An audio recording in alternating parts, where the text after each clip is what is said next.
материалов. Теңіз кенішіндегі оқу орталықтары әр 90 сайын мұнайшылардың теориялық білімдерін жетілдіріп отырады. Сонымен қатар өндіріске жаңадан енгізілген соны технологияларды меңгеру, қоршаған ортаны қорғау талаптары, еңбек қауіпсіздігі мәселесі мен мамандықтың қыр-сырын үйрету басты міндеттердің бірі. Мы проводим для всех компаний, которые здесь работают на территории Тенгиза.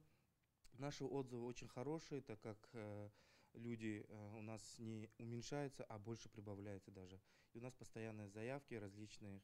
Даже у нас бывает так, что мы выезжаем на место, то есть выездные обучения проводим.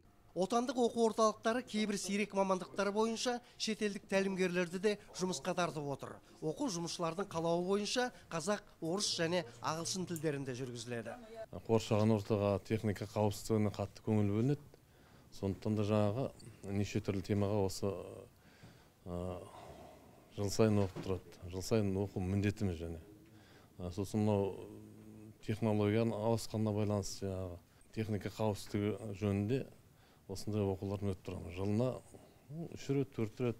Әлемдік экономикалық қиыншылықтар мен мұнай бағасының құлдырауына қарамастан, теңіз кенішіндегі бірде-бір жоба кейінге шегерілген жоқ.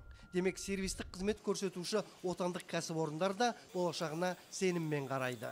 Бекен Әлирахым, Әзілхан Уахитов, Атырау облысы, 24 KZ.